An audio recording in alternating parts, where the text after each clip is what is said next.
Part 4. South Side Strut. Chapter 25. Crouched low, with his weight balanced on the tiptoes of his one-size-too-small shoes, Nat hurried back to join Dick and Art behind the trash can situated along the side of the alleyway, where he managed to wriggle in between them, his homemade grappling hook in hand. If they'd been much older than they were, and if Art hadn't been so rail-thin, they never would have been able to all fit behind a single trash can. But, as it was, they sat crammed together like kippered herring in a barrel and did their best to stay still. Nat could smell the scent of heart sounds on Art. He didn't know what that odor was, maybe a combination of paper record sleeves and the polish they used on the brass instruments, and could tell that Dick had his last peppermint sweet in his mouth. The full focus of an electric flashlight's beam landed on the door of the freight entrance and lingered. Then, like a prison searchlight, it swung across the alley, moving slowly from one exterior building wall toward the other. It was coming straight for the boys' trash can when it suddenly halted and redirected itself, trained on something in the middle of the alley. In the center of the cop's flashlight beam was the small pile of sand Nat had spilled from his flour sack. Nat grew lightheaded, like the first time his father had let him share his cup of coffee with him before work. He was smashed arm to arm with Dick so tightly that he could feel his friend's pulse pounding through his skin. He heard sharp footsteps getting closer to investigate, and the flashlight's beam changed. It grew no larger, but as its source drew nearer, became more focused on the damning evidence on the ground, until finally the toe of a polished black shoe stepped into view just a few feet away from the trash can. There, the officer stopped. For several excruciating moments, the officer's shoe did not move, and the flashlight's beam did not deviate from the sand. Fine, nutmeg-brown sand had no business being in an otherwise empty alleyway several blocks from the river. In the silence, Nat exchanged looks with his accomplices. Art was pale yet stone-faced. Dick, meanwhile, had both hands clamped over his own mouth and his eyes squeezed shut, which was good, because Nat was certain that if Dick could have seen how close the officer was, he would have ralphed liquefied peppermints all over the bricks. The beam of the flashlight shifted and came to rest on the freight entrance again. Then it swung back to re-examine the sand. The officer made a thoughtful noise in his throat, stepped back, and walked away. Neither Nat, nor Art, nor Dick dared move a muscle until what felt like several minutes later, when they finally heard the police cruiser's door shut with a thud and the engine roar to life. Then the brake was disengaged with an audible grind, and the car revved and drove off. No sooner had the sound of the cruiser faded away down the street than Nat was back out in the center of the alley. As the middle portion of their trio mashed between a pair of human bookends, he was immediately missed. Dick and Art toppled inward and into each other in a heap. But Nat didn't look back. He returned to his position below the fire escape ladder, resumed his rodeo posture, and swung the flour sack of sand, now half its previous weight, into the air. Behind him, Dick uttered an incoherent syllable, the beginning of a protest. But he seemed to forget what he was going to say when the flour sack sailed over the bottom step of the fire escape stairway and hung there. Nat felt a grin tug at his cheek. Slowly, carefully, he began to feed the line out through his hands. The rope slid over the metal step, and like the slow descent of an elevator lift, the flour sack was lowered in a straight line toward the ground. He checked and confirmed that he did indeed have enough slack. His estimate had been nearly perfect. The sack came to rest on the ground directly below the fire escape, and Nat stepped forward and tied the loose end of the rope to it. What he now had was the equivalent of a set of reins. But instead of a bit in a steed's mouth, he'd roped the bottom step of the stairwell.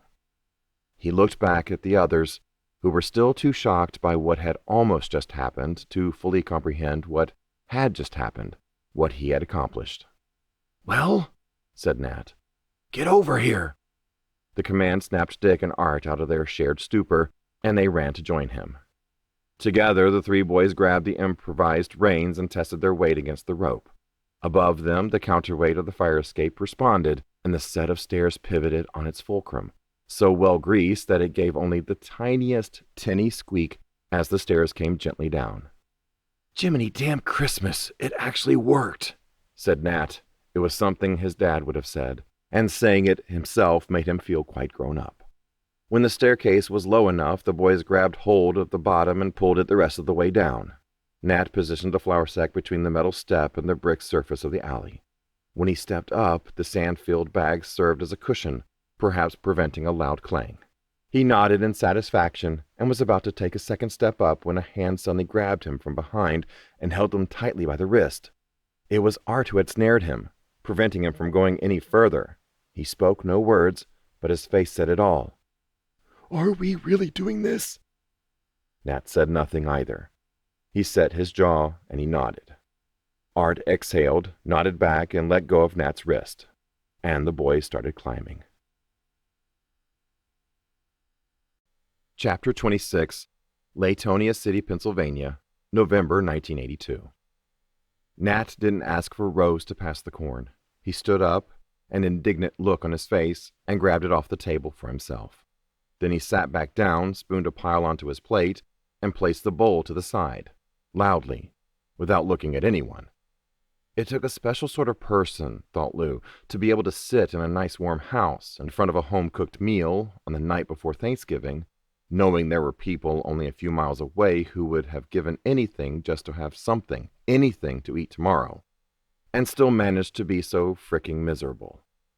When the phone rang, Nat gave no indication that he had heard it. Just took a bite of his corn and kept looking down at his plate through those shaded horn-rimmed glasses. Maybe the stress really is getting to him, thought Lou. By the third ring, it became clear to Lou that his mother, who had just sat down after preparing the meal and had barely taken a bite for herself, was the one expected to answer it. She removed her napkin from her lap, but Lou got to his feet before she could put down her fork. "I'll get it, Mom," he said. Rose nodded gratefully. The olive-green rotary phone sat on its own dedicated stand in the kitchen, around the corner from the adjoining dining room. Lou stepped in and picked up the handset. "Hello?" "Nat McCulloch," said a woman's voice, grating with age and heavy from a lifetime of tobacco smoke. "You will go to hell." Lou blinked. "Do you hear me, you son of a bitch?" Lou's grip on the phone tightened. "Who is this?" "You will go to hell for what you've done, and good riddance. Latonia will be better without you. You'll die, and you'll go to hell, and you'll rot there. And keep your bastard of a son away from my family." Lou had just managed to pry open his teeth to reply when there was a click from the other end. He was squeezing the handset so hard that it hurt, but he made himself replace it on its mount as gently as possible. When he got angry, he sometimes had to force himself to be gentle. Otherwise, things around him tended to break. He took a moment to compose himself, then returned to the dining room. "Who was that, dear?" asked Rose. "Wrong number," said Lou. Nat made a noise in his throat. "Another concerned citizen, I take it." Lou sat down without saying anything. Nat continued to focus on his food. Those glasses of his were supposed to look stylish, but Lou thought the darkened lenses made the man behind them seem less a part of the world he looked out on, less human, somehow. Suddenly, Nat dropped his fork. It hit the china with a ping. "You know," he said, looking up at the ceiling as if musing on a funny anecdote, "those calls started as legitimate, well-thought-out concerns expressed by reasonable people. There were times when I would take half an hour or 45 minutes out of my evening, my own personal time, for a conversation with an unsolicited caller. Sometimes I changed my plans for an entire night just to take a few calls, often from people I didn't even know." He frowned. "I miss the reasonable folks." Nat threw a glance at Rose. It was the first eye contact he'd made with anyone in several minutes. "Heart sounds is closing," Nat said. "Did you hear that?" "No," said Rose. "Oh, yes," said Nat. "That place has been in business since 1912. It never made the Harts much money, but it was their livelihood. In the same spot on Venango Street for 70 years. Then Art speaks out in my defense, in support of the hospital deal, and they call for a boycott on his store. They picket outside his door. Nobody wants to be seen going in anymore. Well, they won." Come the first of the year, Hart Sounds will be gone. Another empty storefront. What are you doing at the chamber to fix our town, Nat? They all want to know. Why aren't you bringing in new business, Nat? The oil industry's gone, Main Street's going dark, and it's, what are you going to do about it, Nat? What am I going to do about it? What are you doing about it, is what I want to say to them. Where's all the money your daddy and granddaddy made off the mineral rights? Where's all the wealth pulled out of the earth from beneath your family farm? I'll tell you where it is. It's gone. And did you reinvest it? Put it back into our local economy? No. You lived comfortably off the dividends until it ran out. The money didn't dry up like an old well. You bastards pissed it away. And now you drive honest, hard-working people out of business because a few doctors who are scared to lose their jobs told you to. That's what I want to say to them. It was the first time in Lou's entire life that he could remember hearing his father swear. But even as angry as he was, Nat still did not raise his voice. Even his tirades were gentle. All he did was mop his brow with the edge of his cloth napkin and take a deep breath before continuing. You give your whole life to this place, and what do they do to you? He said in a near whisper. They turn you into the villain. Well, no more. After I resign from the chamber, they can find themselves a new whipping boy. What? Said Lou. Nat looked up at him. It was as if he had only just remembered that he was not alone in the room. He hesitated, then nodded.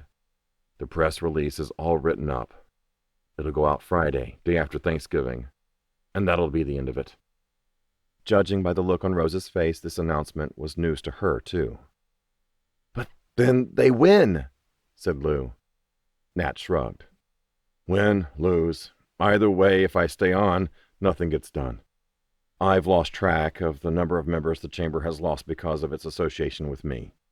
It'll be better for the city, better for everyone, if a new director was appointed. Someone who can move the wheels. There was a moment of silence. Maybe the thing to do was to quietly finish eating, but Lou felt he had to say something. He looked at his mother. There was no expression on her face, but somehow it was clear. She could tell Lou was about to say something, and she was silently begging him not to. But Lou didn't listen.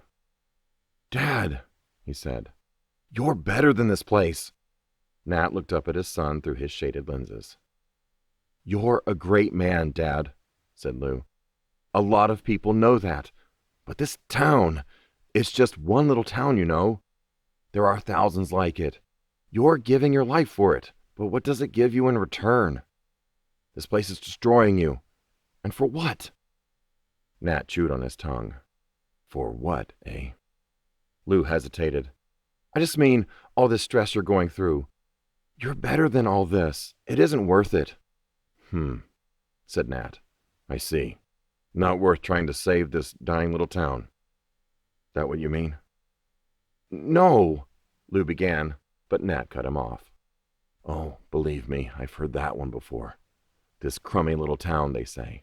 This dying city. May as well give her up, right? Gather round, everybody. It's an open casket affair. Let's lay the old girl to rest so we can move on and go our separate ways. I didn't mean it like that, said Lou. Sure you didn't, Nat growled. I didn't, said Lou. All I meant is that these problems seem big when you're up close.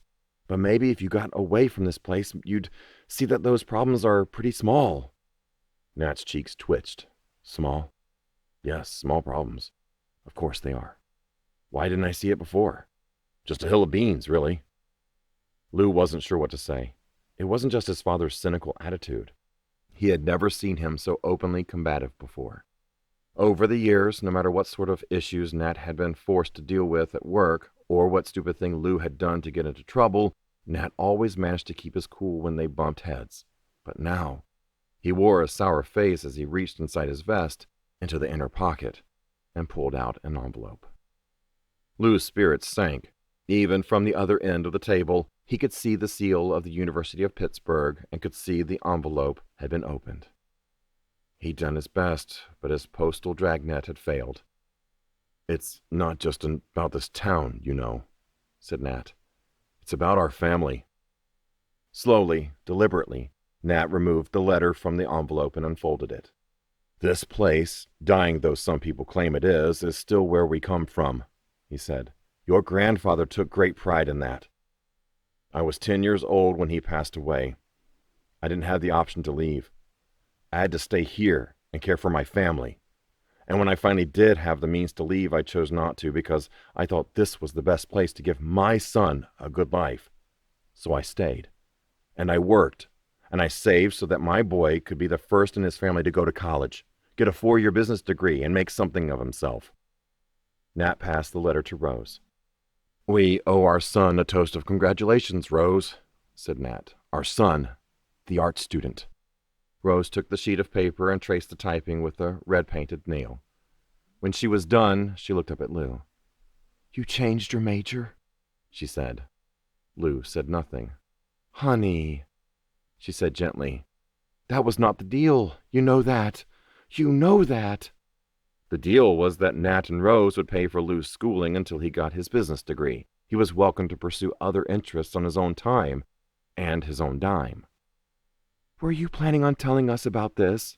Asked Rose. Lou looked down at his plate. Son, said Nat, I want you to know that your mother and I would be happy to assist you in whatever ambitions you have after you get the business degree we talked about. It would be one thing if we'd forced this on you, but we didn't. We had a deal. You agreed to it, remember? Yes, was all Lou said. I am going to try to be reasonable here, said Nat. But I can't abide outright deceit like this. I just can't.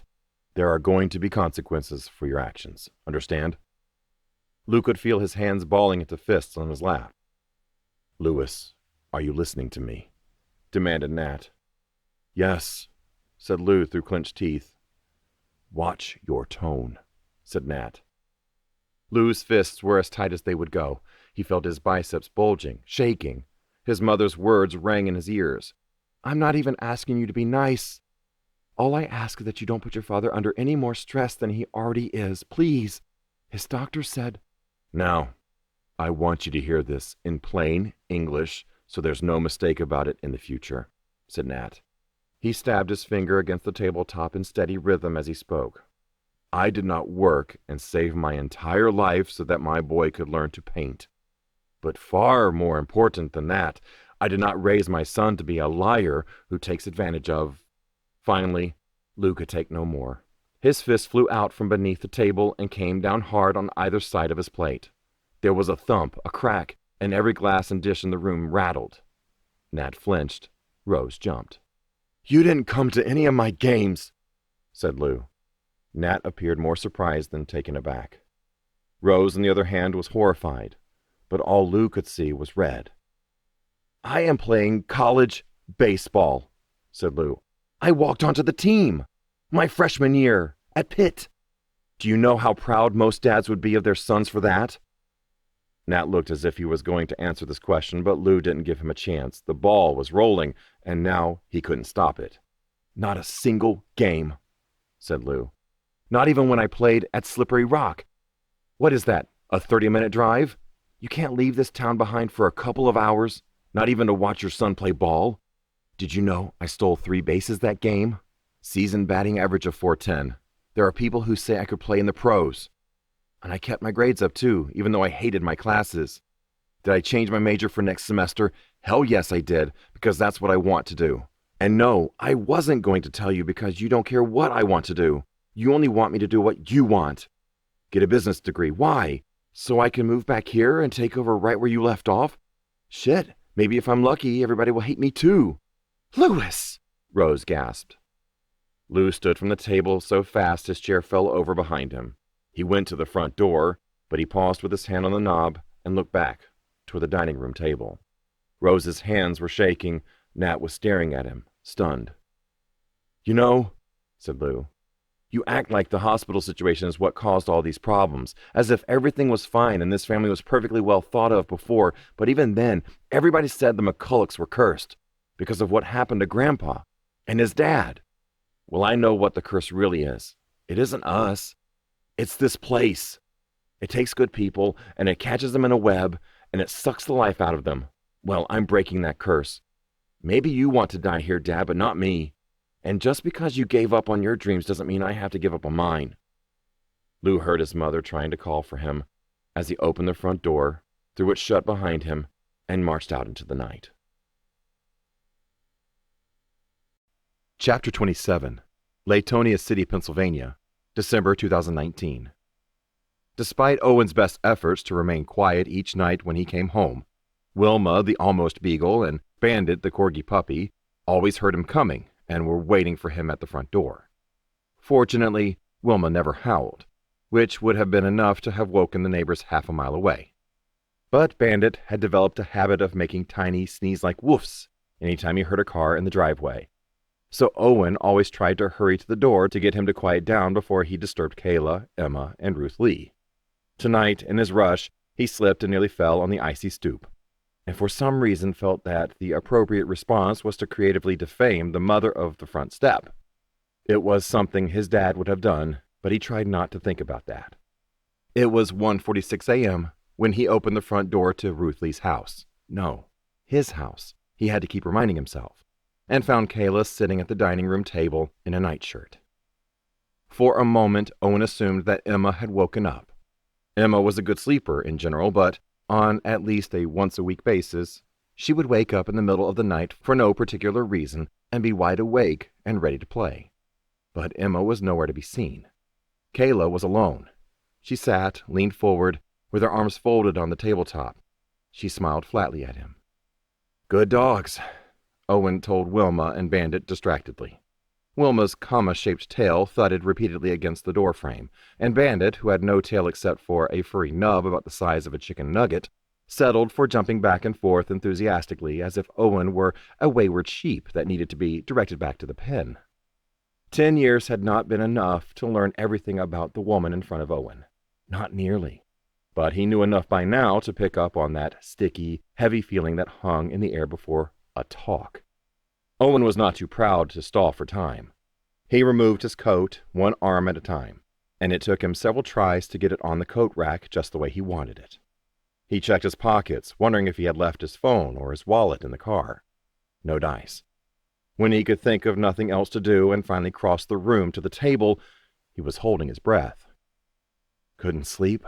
he asked. "I miss you," said Kayla. Owen nodded.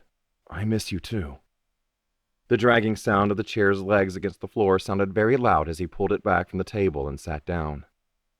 I didn't mean to be a jerk today," he said. "I really did just want to know about your day, but my timing was not great." "My day sucked," Kayla said, "and I don't really want to talk about it.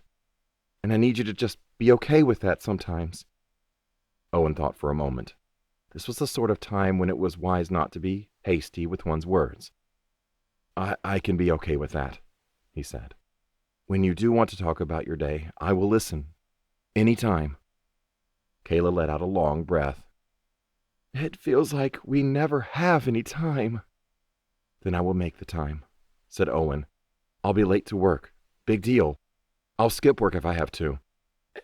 I'll let every article go to press full of typos and inconsistencies and faulty parallelisms, and we'll see how Miss Smartypants May Bauman looks with her dangling modifiers hanging out for God and the whole county to see."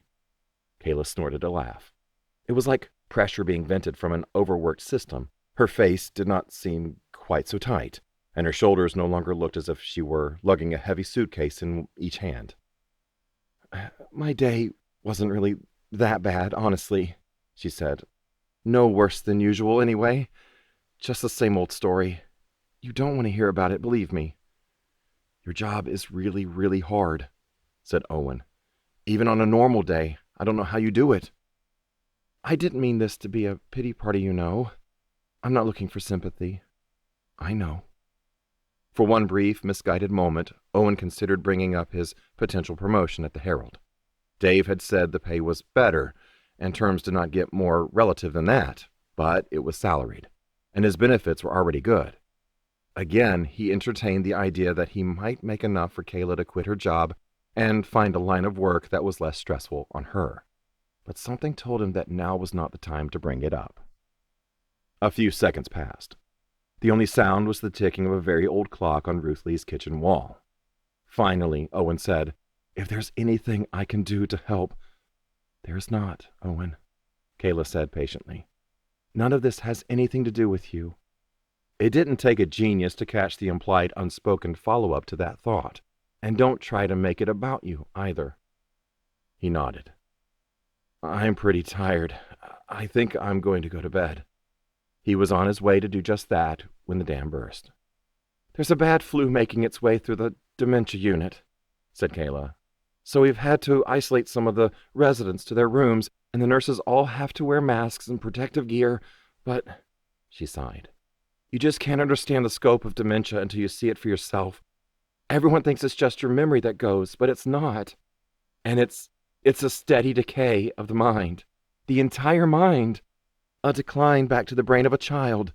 And what would a child think? What would Emma think if suddenly they weren't allowed to leave their room or go home or see their families? And on top of it all, everyone around them is suddenly wearing masks. They think they've been kidnapped.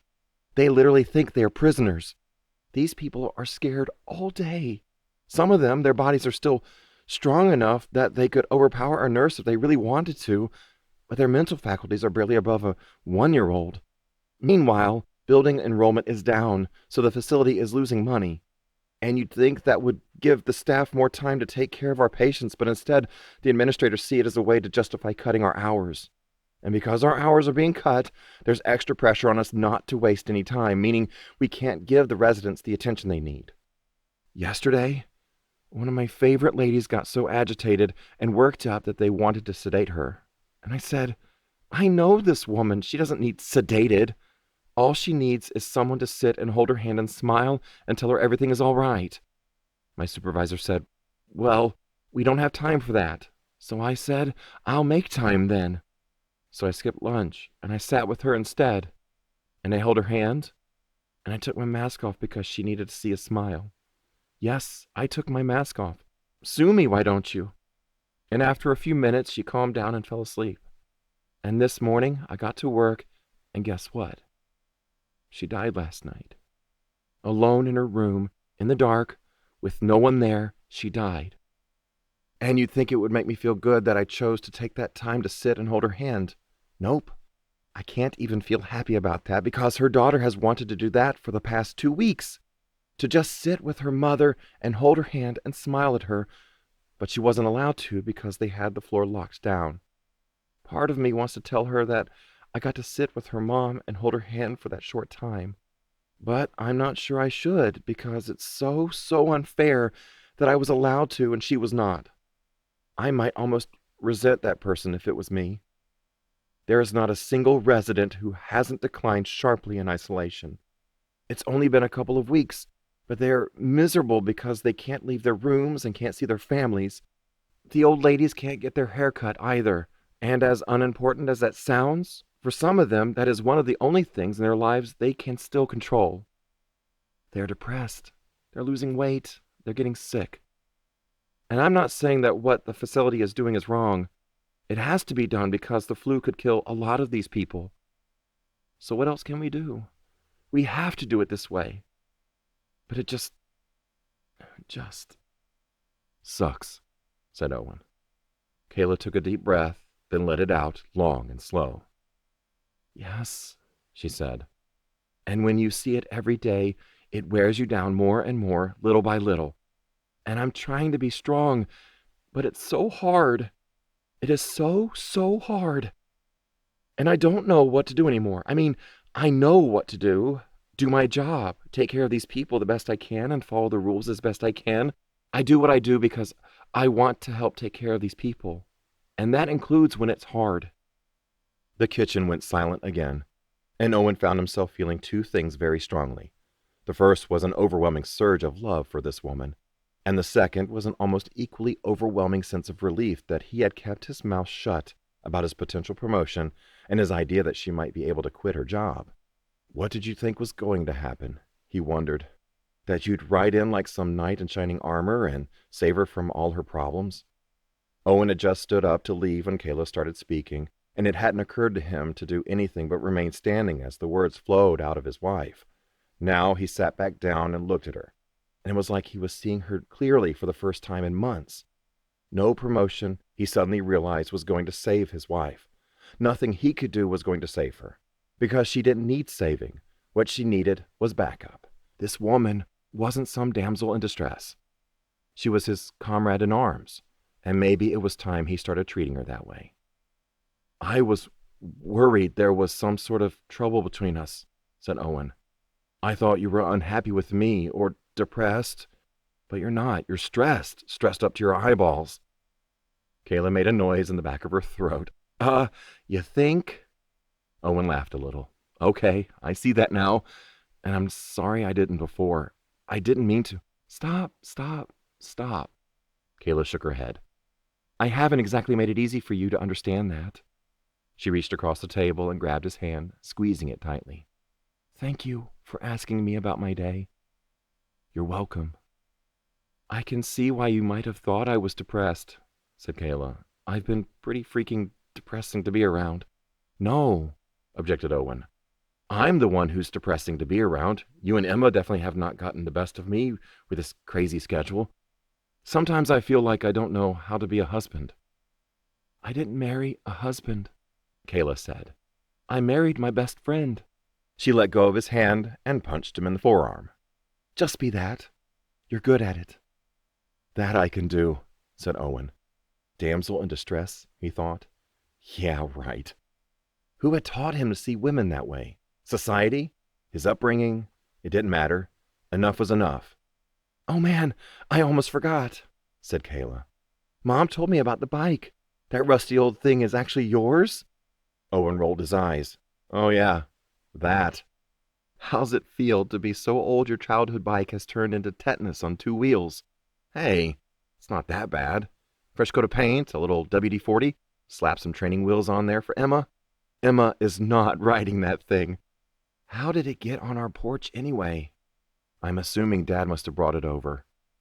"That was nice of him," said Kayla. "He didn't tell you?" Owen sighed.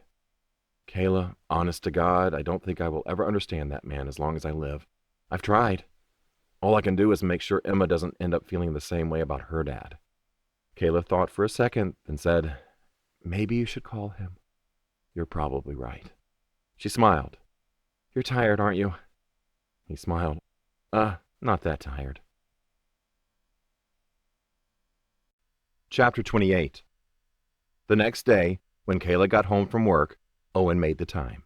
He went into the house with her, they each grabbed a cup of coffee, and he talked with his wife for almost half an hour, just the two of them, plus Bandit and Wilma at their feet. When she asked if he was going to be in trouble for being late, his response was, "Who cares?" He was admittedly feeling notably less cavalier by the time he pulled into the parking lot at the Herald, 25 minutes late for his shift. Felicia was long gone for the day, but he was surprised to encounter May Bauman on his way through the front doors. Here, she drew up short, and in a manner so over the top that it would have made the weekend thespians at the community theater blush, took an exaggerated look at her watch. "We were starting to worry about you," she said. Owen, who had by now concluded that the only weapon this woman had was the ability to get under his skin, smiled at her. "It happens," was all he said. Then, "Have a nice night." And he went inside. Today, as Owen walked into the offices of the Herald, what he noticed was not the walls that needed painted or the old no smoking sign, but the framed photo on the wall above reception. The one with the caption that read, "Oildom Morning Herald celebrates 150 years, with a staff picture. Owen was in the front row, between May and Dave White. Dave Albaugh was back and to the right of him, with Felicia beside him, who had taken the opportunity to pop a 2-fingered pair of bunny ears over Dave White's baseball cap. Along with the rest of the small staff, they had been photographed standing proudly in the center of the marble floor, with the mosaic keystone prominently displayed. It was so clean you could have eaten off it. Owen all but snuck to his cubicle. But he hadn't even hit the enter key to clock in when the door to Dave Albaugh's office swung open. Out stepped Dave, and with him was the same older guy, the octogenarian-looking gentleman with the oversized nose and white hair, whom Owen had witnessed visiting Dave's office several times before. He had since learned that the man was Dave's father and occasionally stopped by the Herald to have a late dinner with his son in his office. Dave turned, scanned the cubicles, and looked straight at Owen. Owen braced himself, preparing to be reprimanded for being late. Instead, Dave raised his hand and smiled, beckoning Owen to come over and join them. "Me?" said Owen, pointing to himself. Dave opened his mouth, but it was the older man who answered. "Yes, you. I'd recognize a MacCulloch anywhere. Just look at that damn hair. Get over here."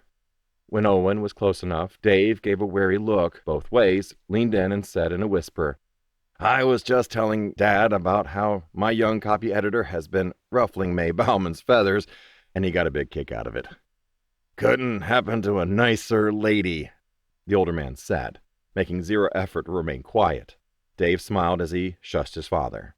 "When Dad asked who this young copy editor was, and I mentioned your name, he just about couldn't believe it." Dave placed one hand on Owen's shoulder and the other hand on his father's shoulder. "Owen McCulloch, meet Richard Albaugh." The old gentleman gave a wide smile and held out his hand to Owen. "Call me Dick," he said. "Nice to meet you, Dick," said Owen, surprised at the iron grip of the old man's hand. "No doubt about it," Dick said, looking Owen over. "You got your grandfather's looks, you poor thing." Owen drew back as if offended, prompting a hearty laugh from Dick. "I was friends with your grandfather when we were kids," Dick said. "Small world," said Owen, careful to keep his response intentionally non-committal. Thanks to the hospital situation back in the 80s, the backlash, and the fallout, almost everybody in this town had a strong opinion about his late grandfather. It was just a matter of whether they leaned to one side or the other. There were people who thought rather highly of him, and then there were people like May Bauman who still, 30-some years later, thought it prudent to take the long-dead native son down a peg any chance they got. "Yeah, old Nat," Dick chuckled. "We did a lot of running around town back then. Playing in the river, getting into a little trouble here and there. Never too much, though." He leveled a thick finger at Owen and added seriously, "He was a good man, and don't let anybody in this town ever tell you otherwise. That new hospital's the only thing anyone remembers about old Nat. But he did more for this town than that. More than anyone could have asked of one man. Devoted his life to this place, and besides the point, that hospital has been a godsend to this region.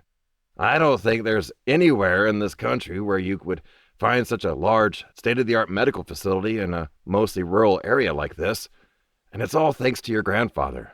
He is the one who made that deal happen. I hope you know that." "Honestly," said Owen, "my family's never talked about it very much." And that was true.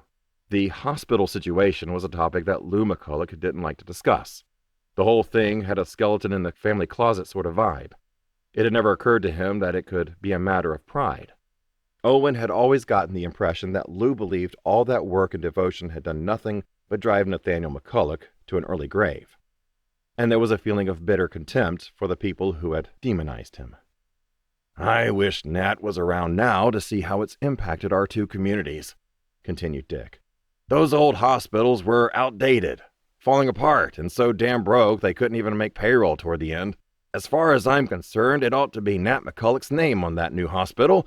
You and your whole family should be proud." "I appreciate you saying that," said Owen. I'll have to tell my dad you said so." "That's right. Your dad. He was the ball player in the family," said Dick. "I used to watch him play at the high school, and I hear Art Hart's kid sister is your mother-in-law. How's she doing?" Owen actually laughed out loud at the thought of Ruth Lee being anybody's kid sister. "Oh, Ruth Lee is doing great," he said. "No sign of slowing down. Ever." "Ha ha, good," said Dick. "That reminds me. Anybody ever tell you about the time me, Art, and your grandfather snuck into the derrick?" "Actually," said Owen, "the first I ever heard of it was when Dave brought it up on the day I interviewed for this job. I thought he was pulling my leg." No, it happened," said Dick. "Swear to God, snuck in to see old Gid the Great." Owen cocked an eyebrow. "Gid the Great? As in Gideon Rust, the trumpet player?" "Gid Rust himself, the one and only." "Hold on," said Owen. "You're telling me that Gideon Rust, the Gideon Rust, played at the Derrick Theater, here, in Latonia City, Pennsylvania?" "Sure did," said Dick. "Hell, back in the 20s and 30s, Latonia and Kearsburg were on the circuit for all the old traveling vaudeville shows. Houdini came through here. My dad saw Charlie Chaplin. An old Gid Rust played a show at the Derrick in, let me see, guess it must have been around about 39 or 40. Your grandfather and I—" Dick caught himself, seemed to remember where he was, and shook his head. "Oh, I'm rambling on.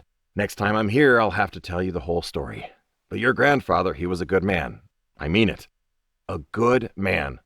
He just loved the idea of his grandson replacing that Bauman woman. And your grandmother, what a peach she was." "Well, thank you," said Owen, banking on the assumption that to be a peach was a good thing. "It was nice to meet you, Dick."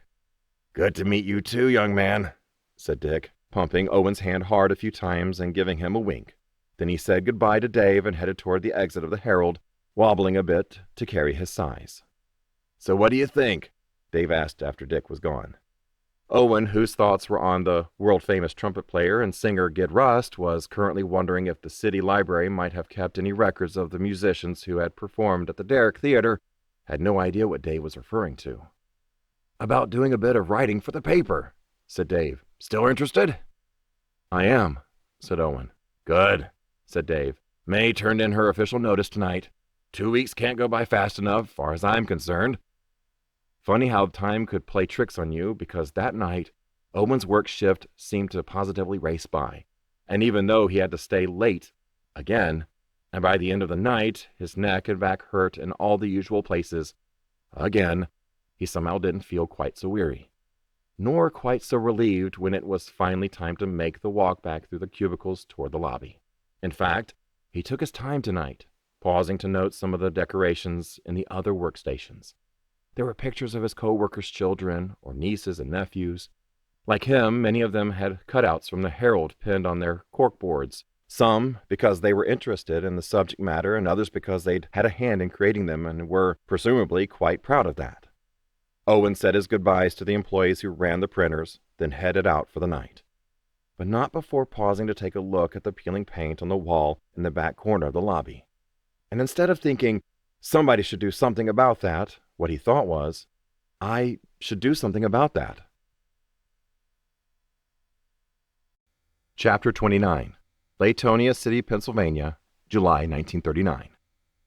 On that sweltering summer night, every window of the Derrick Theater was wide open, and with the fire escape leading to several windows, getting in was just a matter of choosing the right one. As the fire escape stairs swung quietly upward into their prone position behind the three intruders, Nat cautiously raised his head to peek into the first window he came to. The second-floor room inside was dark, but for a sliver of light at the bottom of a single closed door. Nat had only been inside the Derrick a couple of times. The theater showed films as well as live shows, and he'd seen a few war pictures here with money earned from metal and rubber drives. He called upon his mental map of the building's interior, trying to visualize the entryway and its location relative to his current whereabouts. He remembered that there was a half-spiral staircase in the lobby with a wrought iron railing. It extended upward to a balcony that looked down from a second floor. There were large double doors on the ground level of the lobby leading to the floor seats. An identical set of doors on the second level led to the balcony seating. So where was he now, relative to the lobby and the entrance to the theater proper? Which direction would he have to go once inside? The fact that he had less than a single clue forced him to reconcile the fact that this was precisely as far as his plan had extended. From here on out, they were winging it. He hesitated long enough that one of Dick Albaugh's pudgy fingers began tapping him furiously on the shoulder from behind. "We're not really doing this, are we?" Dick whispered. "I mean, not really." "Nat," said Art Hart's voice from behind him. "I'm game if you are." Nat took a deep breath. Not since his moment of indecision back at the railroad bridge had he been so close to turning back. His hands were on the window frame. What was he doing? This is illegal. This was breaking and entering. This was insane. And then a gentle vibration, a sort of pulsing sensation reverberating from the window frame, trembling up from the painted wood through Nat's fingers all the way up his arms in a rhythm that he thought he nearly recognized. And then, from somewhere inside the building, a distant squeal of notes. A trumpet playing a series of high Cs. No one could hit notes like that. Not all in a row, not so quickly. No one but the Rust Man. No one but Gid the Great, and Nat was hearing him play. Not on a record, not from a radio receiver. He Nat McCullough was hearing him play, live and in person, just like the playbill said. Nat barely remembered climbing in, but his feet had only just hit the floor when an even more frantic series of pudgy-fingered taps jabbed his shoulder. He turned to find Dick, wide-eyed, pointing back down toward the street. A police cruiser was parked beneath the light of the street lamp again. Was it the same cop coming back to check the alley again? Or a different one? It didn't matter. They couldn't go back down now, so Nat grabbed Dick by the arm and pulled him into the room, and Art vaulted in behind them. "The rope!" Dick whispered in the dark. "He's gonna see it!" Nat chewed on the inside of his cheek.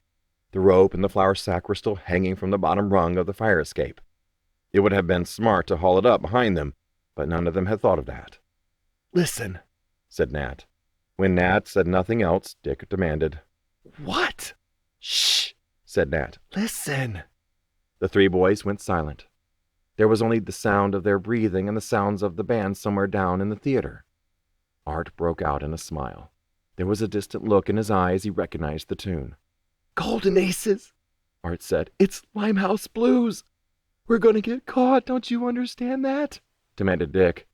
"That's him playing," said Art. "We're hearing Kid Rust right now." "And we're going to see him, too," said Nat. "Come on." He crossed the room, which appeared to be a small office of sorts, and paused at the door. There was no keyhole, and not enough of a gap under it to get a look at what lay beyond. For all Nat knew, someone was standing right on the other side. "Where there's a will, there's always a way," echoed the words of Grant McCulloch in Nat's head. Nat opened the door. The hallway on the other side was abandoned but smelled of expensive cigars. Electric bulbs burned in copper wall fixtures. The walls were papered not in the green and gold color palette of the building's exterior, but with a blood red and cream paisley pattern. The floor was thickly carpeted in long, bushy gray fibers that looked like grass, and Nat found himself wondering what it would feel like between his toes. Despite its fine decor and well-lit interior, the hallway did not appear to be a heavily trafficked area of the building. There were a few doors similar to the one Nat had just emerged from, and that was all. The music was louder here. It sounded like it was coming from the left, so that was the direction Nat started walking, after making a mental note of which door he'd come from. With Dick and Art close behind, Nat passed beneath a series of portraits on the wall. They were presumably figures of some importance, but he neither looked at the paintings nor cared who it was they honored. He stopped at the first door he came to and reached for the knob, then thought he heard voices coming from the other side and changed his mind. He looked back at Art and Dick. Art wore a serious expression flavored with a devilish little grin, while Dick looked as if a stiff breeze would have knocked him flat. Nat gestured with his chin, indicating that they should keep moving, and they continued down the hallway. Finally, they reached a door with a square pane of beveled glass set in its upper half. The room beyond appeared to be dark. Painted on the glass in silver were the letters P.R.O.J. Limehouse Blues had come to an end, and Nat could hear the audience applauding as he pushed the door open and stepped into the Derrick Theater's projector room. Chapter 30. Pittsburgh, Pennsylvania, November 1982. "Woo, woo! Woo, woo!" If any police had been sitting along the side of I-79 that night, Lou McCullough would have gone straight to jail. Do not pass go. Do not collect $200. But life was not fair, and young men often did not get what they deserved. Lucky for them. His plan had been to party that night. The only thing that had changed was where he was doing the partying. The combination of the dried blood on Angie Schultz's head, his conversation with his friends about the hospital, his father's bitter complaints over dinner, and his own outburst had left a sour taste in his mouth for everything to do with his hometown. He'd sucked down 2 beers in the Blazer before he'd even left the Latonia City limits. It was the night before Thanksgiving, and he had no intention of going back. An hour and a half later, he found a party in the city, and a half hour after that, the room was a blur. He was in the bathroom with a bottle of beer in his hand. Then he wasn't. Then he was talking to somebody in a kitchen. Somebody put a shot glass in his hand. Whatever was in it, he downed it without tasting it. His head swam. His stomach was a ball of fire. And over top of it all, the music kept playing. A rock song with a repetitive chorus that had the whole party chanting along. "Woo, woo!" they all called out. "Woo, woo!" Some good Samaritan put a fresh beer in Lou's hand. He punched the top of the can with the key to his blazer. "He didn't come to a single game," he was telling someone as he punched a second hole in the top of the can. "Business degree, what a joke." He lifted the can high and drained it from the bottom. Most of the beer went down his throat. The rest spilled down his chest. "Woo woo!" chanted the whole party. "Woo woo!" A moment of clarity. "I'm not even asking you to be nice. All I ask is that you don't put your father under any more stress than he already is. Please. His doctor said—" The party faded to black for a few minutes, and Lou regained focus when a fist hit him in the mouth. It sobered him up long enough to realize that he was in a fight for some reason. "Woo woo!" he said, and he swung his fist. There was an impact. The guy on the other end went down. Someone patted Lou on the back, called him Balboa, and handed him a cigarette. Fade to black again. This time, when things came back into focus, he was looking up at a ceiling that would not stop spinning. All was dark and quiet. Lou rolled over and touched a wall. He was tangled in thin sheets, lying in a bed. Not a bed that he was familiar with. His mouth ached from a split lip. "Nat McCulloch, you will go to hell," rang an old lady's voice in his head. "Don't believe everything you hear about my dad," he heard himself telling Angie Schultz. "He's a good guy, really." Now Deb McClintock's voice. "I was told to stay away from the McCulloch family because they were bad news." "You'll die, and you'll go to hell, and you'll rot there," snarled the old lady. "And keep your bastard of a son away from my family." "Not a single game," Lou mumbled into the darkness, unsure if there was anyone there to hear him.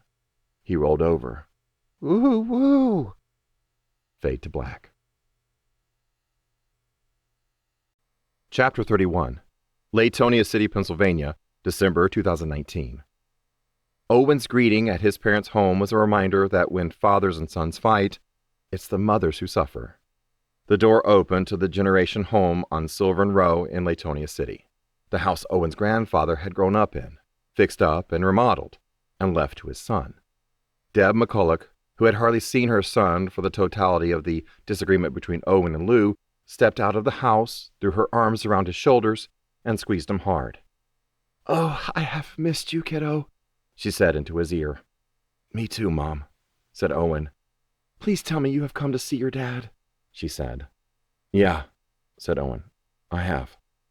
Deb finally released the hug, but kept a grip on his shoulder. "Good. He's out golfing again." Owen made a face. "It's like 35 degrees. "Yes, but it's sunny, which is good enough for your father. The course isn't technically open, but the owners let him walk on when he wants to because he always slips a 20 under the clubhouse door. I'm glad to see you making an effort to reach out. He needs it." "He needs it?" thought Owen. Owen gestured toward the big white van parked in the driveway.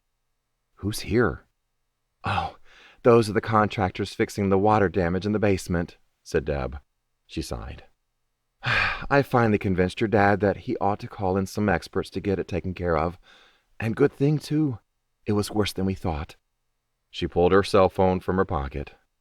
"If you wait a minute, I can check your dad's location to see if he'll be done golfing soon." "Oh, Mom, not you two," said Owen. "Don't you think that's creepy?"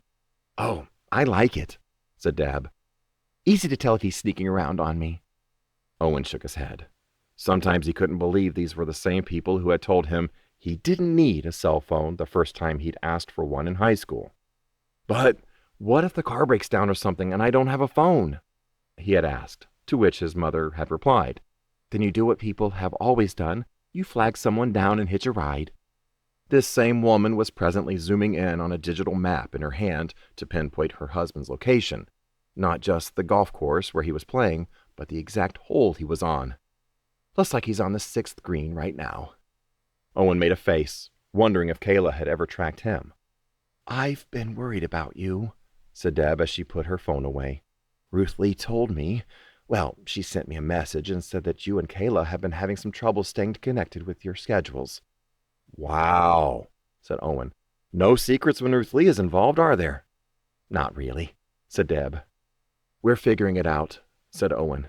Normally, he would have left it at that, but To his surprise, he said, "I want to take care of Kayla and Emma, and I want to do what I'm supposed to do, but sometimes it feels like nothing I do is right, or enough, or at the right time." There was a long silence, during which Owen stared at the ground and could feel his mother watching him.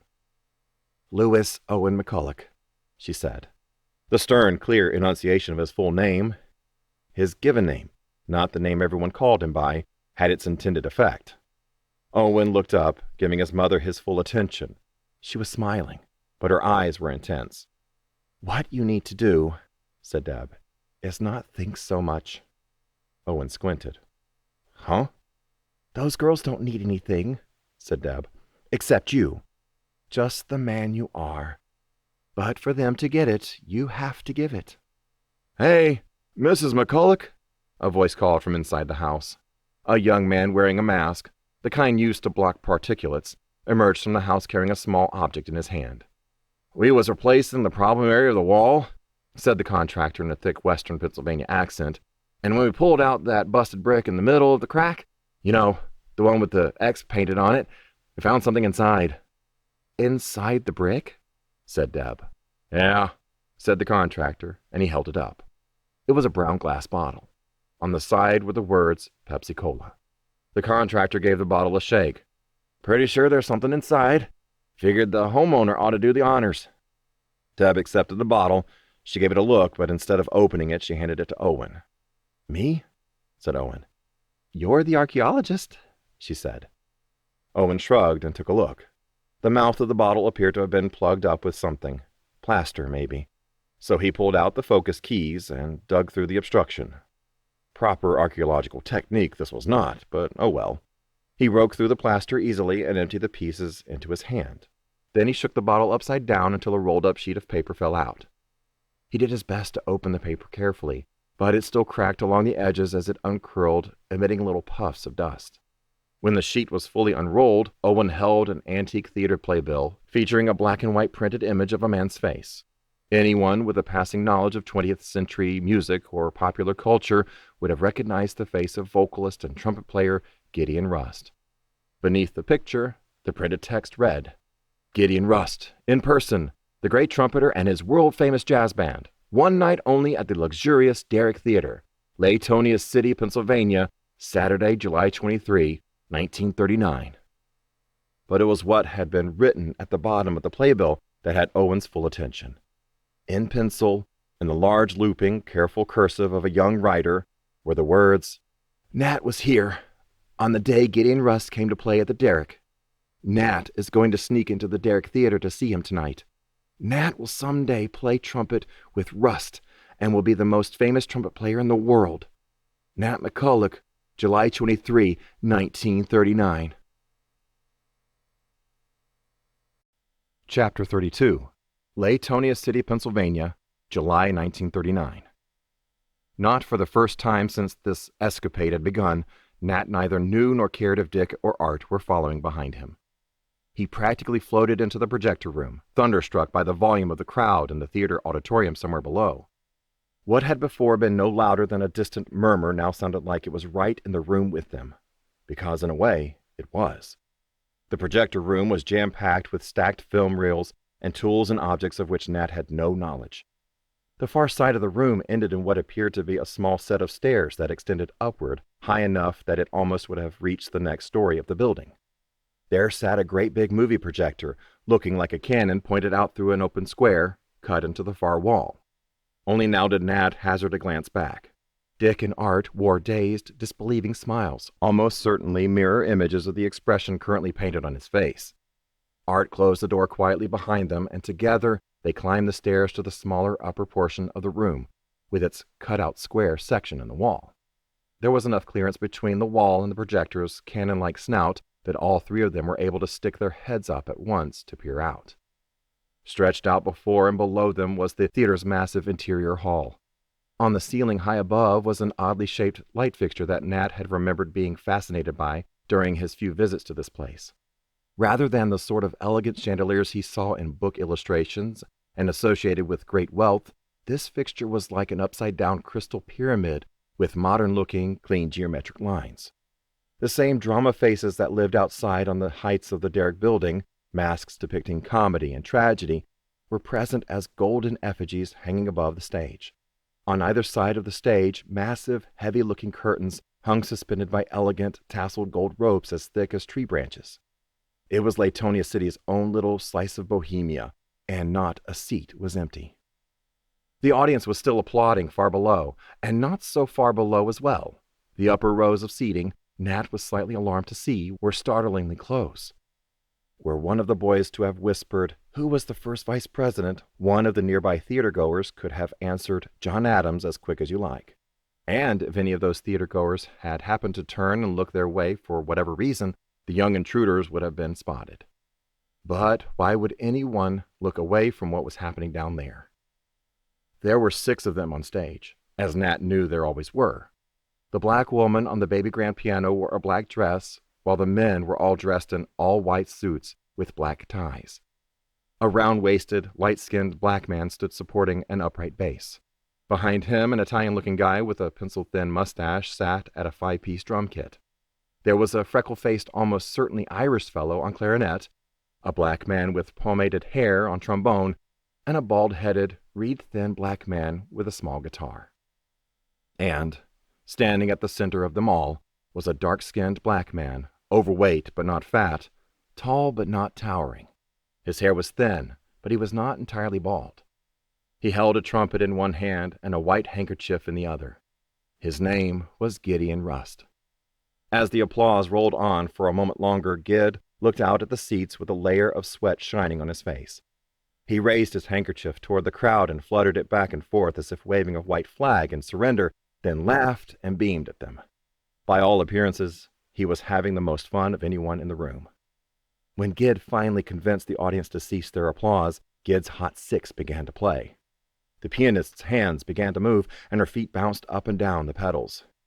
Then the trombone, the bass, and the guitar came in together, followed closely by the drum kit and the clarinet. Even before Rust had played a single note, Nat recognized the tune from the 100 or more times he had sampled it in the listening booth up at Pastel's. The rest of the crowd picked up on the melody at the same time he did, and a cheer went up. On stage, Gid laughed at the reaction and favored the room with a smile, then wiped his upper lip with the handkerchief and raised his trumpet to play. He started with a run of notes, clear and piercing and crisp as an October apple. He played the melody for a bar. Then he lowered his instrument, wiped his upper lip again, stepped up to the microphone, and sang in that booming, raspy, inimitable voice. "Now when the saints, the rest of the band called out. Go marching in, go marching in. Now when the saints go marching in, go marching in. Oh yes, I want to be in that number. Yeah, when the saints go marching in, marching in." By now the audience was clapping along with the snare hits, and Nat was certain that he could not possibly be where he was at this moment, seeing what he was seeing, hearing what he was hearing. After another time through the verse, Gid stepped back from the can to allow the clarinet to take a solo. By the time the next verse came in, the audience had joined in the call and response. "Now when the band," sang Rust. "When the band," the audience shouted. "They began to play, began to play. Now when the band begins to play, begins to play. Oh, how I want to be in the number when that band." Here the whole band cut out as Gid snapped, "Ba-dee-ba-dip-a-rizop, tid-ziz-a-raz." The band came back in all at once, louder than ever, with growing encouragements from Gid, barely able to be heard over the commotion. "Come on now, cats, get that band a playin'. I believe this derrick struck oil." Gid the Great raised his horn to his lips again, and what followed was a run of notes that defied everything Nat had, up until that point, understood to be possible from a small brass horn. In the next minute, he counted 20 high C's in a row. It was beautiful. He was beautiful. And everything was beautiful. And it would remain so until 3 songs later, when Nat, Dick, and Art were spotted. Chapter 33. In the 15 minutes or so after When the Saints Go Marching In ended, during which Gid and his Hot Six played swinging, lightning-fast renditions of the songs that had been spinning on record players across Latonia City all week, What struck Nat most about this larger-than-life figure was that his music was only part of the show. The man was an all-around entertainer, teasing the crowd, goofing around with the other musicians. One moment, playing into the expectations by staying almost mathematically true to the melody of a well-known tune. The next moment, defying every presupposition and stomping his foot against the stage like a madman as he launched into a blistering, rising and falling avant-garde solo. At times, he would stand with his fingertips poised over the trumpet valves, looking out at the crowd as if to say, "Should I do it?" and prompting shouts and hoots of encouragement.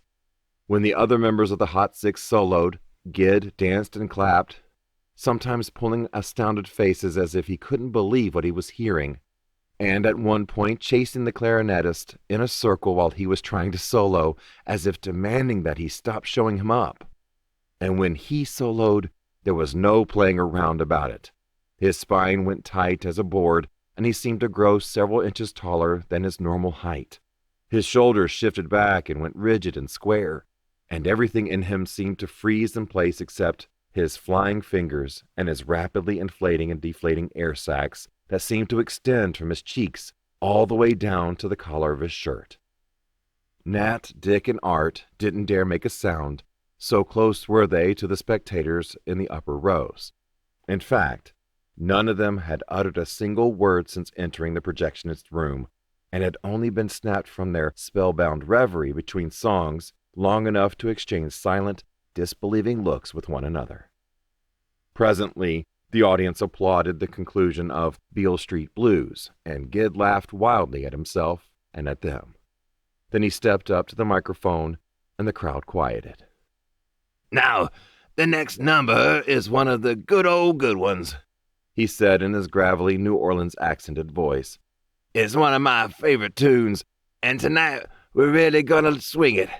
I bet you all have heard this one before, but you've sure never heard it like you're going to hear it tonight." As he spoke, he removed his suit jacket, revealing a shirt soaked in sweat from his collar to his belt line. "This is one hot summer evening, folks, and it's about to get a whole lot hotter in this joint, because we're taking a trip south to Carolina. It's Dinah. Dinah, I like it. Let's swing, cat, swing. Look out there." It was during the resulting round of applause raised in approval of Gid's song choice, while Gid was in the process of sending his suit jacket spinning through the air toward the back of the stage, that the yellow beam of an electric flashlight from the theater floor below fell full upon the faces of the three boys in the projectionist's room. "Hey, you!" called a voice. "Up there," said someone else. All those heads that had gone so long without turning toward the boys now all turned at once to look straight at them. "Busted!" hissed Art. "Hit the bricks," said Nat. "We're dead!" yelled Dick. Gid and the Hot Six paid no mind. As the three boys abandoned their illicit balcony seating, the drummer slammed the snare to start a quick-stepping, 8-to-the-bar beat. The rest of the band came in like a rocket, launching into the fastest-moving rendition of Dinah that Nat had ever heard.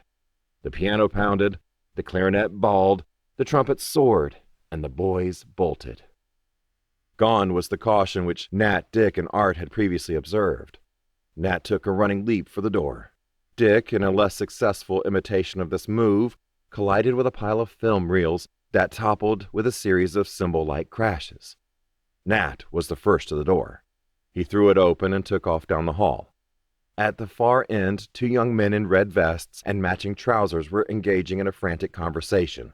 But at Nat's sudden appearance, their bodies tensed like a couple of cats catching sight of a rabbit. "There!" one of them said. "Hurry up, Dick!" Nat heard Art yelling from behind.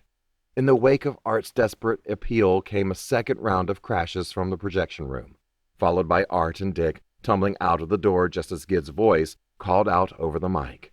"Ooh, Dinah, anyone finer in the state of Carolina. If there is and you know her, show her to me." It was a race for the exit. The second door on the right, Nat reminded himself, between three boys and the two young men in vests. And Nat was faster. He flung the door open, waited long enough for Dick and Art to pass through, and then jumped into the room just before his pursuers were within arm's reach of the knob. He threw the deadbolt with not a snare beat to spare. The knob jiggled back and forth, and the door jumped on its hinges. "Open up in there," a voice demanded. Nat, laughing wildly, replied, "Dinah, got them Dixie eyes blazing. How I love to sit and gaze into the eyes of Dinah Lee." Come on, let's go," Art shouted, already at the top of the fire escape. "My shoe! Lost my mother-loving shoe!" Dick protested, hopping toward the window. Nat, meanwhile, had broken into full scat. "Ooh, baby, every night why do I shake with fright? Oh, 'cause my Dinah might change her mind. Bada-did-dum-zid-dum-vee, ooh-wee." With Art's help, Dick made it out the window and tumbled ass over teacups onto the fire escape on the other side. "Doo-doo-wah, wonder to China, baby," Nat sang it as he practically leapt out of the window. "I would hop on an ocean liner, babe. Doo-dee-zee, doo-dum-da. Yes, yes." The police cruiser that had been parked in the light of the street lamp was no longer there, and the alleyway below was empty. But Nat's rope and flour sack grappling hook was also gone. A dead giveaway that someone had indeed discovered their instruments of intrusion. Throwing all caution to the wind, Nat grabbed the railings of the fire escape and threw his full weight forward in a jump to the far end of the suspended stair. The stairway pivoted and dropped like an elevator with a cut cord, and the three boys screamed as they rode it all the way down. No sooner had the bottom step bounced against the bricks with a teeth-jarring clang than Nat leapt free and took off running down the alley toward Warren Street, steering far clear of the main entrance of the theater. With any luck, they would be across the bridge before any ushers, police officers, or deputized marshals, conscripted in stalwart defense of justice against concert crashers, even made it around to the alley. "Oh, Dinah," Nat intoned to all of Latonia City beneath the sky of July stars. "Anyone finer?" "McCulloch, you're nuts," Dick vowed as he ran off kilter, with a shoe on one foot and only a sock on the other. "Did you see their faces?" laughed Art. "Aces, golden aces." "State of Carolina," Nat sang out. "Yeah, if there is any you know, I'd like to have you show 'em to me. Dinah, yes, yes, Dinah. Ooh, babe, Dinah Lee." Chapter 34. Latonia City, Pennsylvania, December 2019. At some point in Owen's adult life, he had come to the conclusion that a great deal of his expectations about dramatic moments had come from movies and television. But when dramatic things happened to real people in real life, it rarely went the way it did in the movies. War had taught him this lesson better than anything else. Often, there was no pivotal moment of shocking realization, but rather an unfolding of many smaller moments in incremental degrees of comprehension and severity, in which one gradually gained an understanding of the situation, all the while convinced that whatever was happening couldn't really be happening.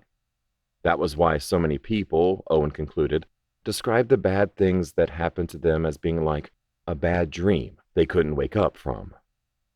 Looking back on it later, Owen would marvel at the fact that he didn't remember the exact moment when he received the news that his house was on fire. He would only remember the feeling of dread, like sopping wet clothes and a sickness in his stomach, that had accompanied those many smaller, incremental moments in which he tried to hang on to the misplaced belief that it was just a bad dream and couldn't really be happening. But he drove, and the moments unfolded, and he didn't wake up.